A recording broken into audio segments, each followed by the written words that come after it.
Lero date Kukhala pa 29 October chaka chimenechi cha 2025 ndipo lero nkukhalanso tsiku limene layikizidwa kuti nyumba ya malamulo isankhe speaker wa nyumba ya malamulo.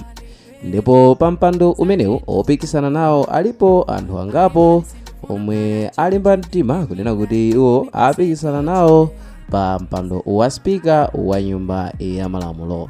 Ndipo ena mwa anthu amene akuti apikisana nawo ndimonga akondwanena Koma amene ndi achipani chija cha PDP, apita Dimba amene ndi achipani chija cha Malawi Congress Party, Samia Suleman amene ndi achipani cha DPP.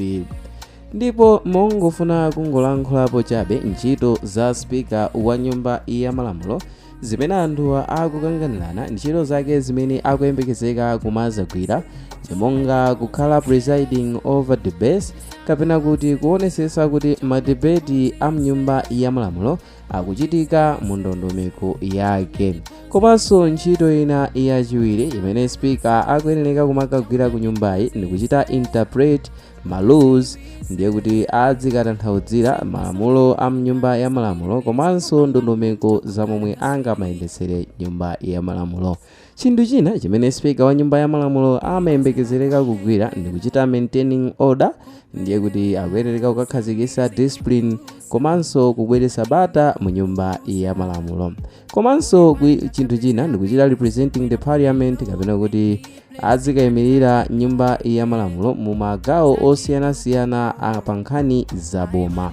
Komanso nkhani ina ndi kuchita facilitate lawmaking kapena kuti kuyendetsa kapena kuthandizira ndondomeko za momwe aphungu angachitire kapena kupangira malamulo a mnyumbayi amene ndi otukulira dziko. Ndeno tikukamba kunena kuti amene akupikisana nawo ndi Samia Suleman achipani cha DPP, akondwanena Koma achipani cha PDP, apita Dimba amene akuyimirira chipani cha Malawi Congress Party, komanso amene amayimirira nawo amene ndi imodzi mwa nkhani imene tadza nayo kwambiri pano amene wa George Million amene tsiku la lero mawa wa lero munthu amene amacheza nawo pa Times programu ija ya kulinji iwowa auza mtundu wa Malawi kunena kuti ganizo lofuna kuyimiranso pa mpando wa speaker wa nyumba ya malamulo ganizo limeneli alichosa. Ndipo iwo afotokoza kunena kuti zimenezi achita chiganizochi potsatira mkumano wake ndi akuluakulu a chipani cholamula cha DPP, ndipo iwo ati m'malo mwake akupereka sapoti yake yonse kwa Samia Suleman yemwenso akupikisana nawo pa mpando. Ndiye kuti zateremu Samia Suleman, apita Dimba achipani cha MCP komanso akondwanena Koma ndi omwe akhale akupikisana pa chisankho chosankha speaker chomwe chichitike lero lachitatu masana uno pa 29 lero limasana kukhala program imene dongoso lofuna kusankha speaker wa nyumba ya malamulo. Ndi momwe tikukambamo kuti George Million iwowa imisa manja kunena kuti sapikisana nawo malo mwake iwo achita support Samia Sulemani. Ndipo kupyolera pa programu ya kulinji munthu amene amacheza nawo iwowa akwanisa kunena kuti mbali yawo imodzi ndiyoti ili kale ku chipani cha DPP, kotero sikwayiwo sikuyeneranso kuti apikisane nawo akamba kunena kuti ngakhale adayimira pa independent komano pa nthawi yochita kampeni adathandizira kunena kuti Profesa Fabita Mutharika achite bwino pa masankho. Iwo afotokoza kunena kuti mu kampeni yawo mu nthawi imene amachita ngakhale amakokera mbali yawo pa mpando wa independent MP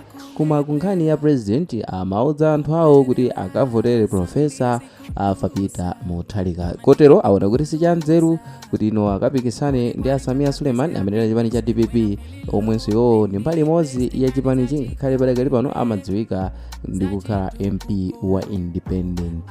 Komano iwo afotokoza kuti ayimitsa manja ndipo malo mwake akuchita support Samia Suleman yemwe akuyembekezeka kukayimira nawo pa mpando wa speaker wa nyumba ya malamulo.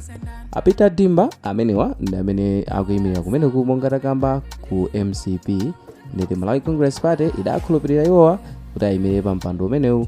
Ndipo iwo mawu awo afotokoza mulimba mtima kunena kuti mpando masanawo autenga ndipo dziko likuyembekezeka kukhala ndi speaker wa nyumba ya malamulo yemwe ndi Apita Dimba malingana ni confidence yawo yo atero.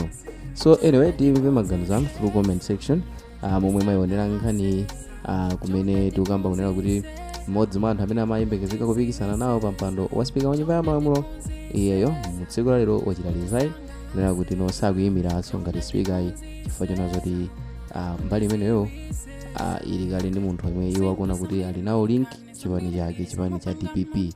Choncho kwa iwo sichanzeru kuti akapikisane nawo Suleman amene ndi mmodzi mwa anthu amene iwo chipani chake iwonso mbali ina ali mbali ya chipanicho. Ndino timveni maganizo anu kuti ganizo limeneli limene achita a George Million ndi ganizo labwino losintha maganizo lofuna kuyimira pa mpando wa spika wa nyumba ya malamulo.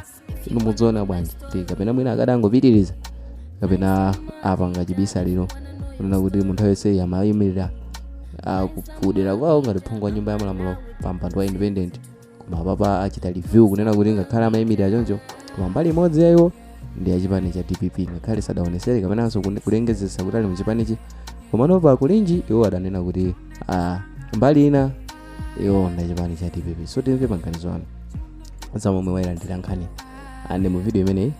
Munali ndine Mike Thompson, ndipo ngati mwayikonda muchite like komanso subscribe kuti tithenze kupatsirani na ma videos amene tikukonzerani pano pa Amafuna YouTube channel. Bye.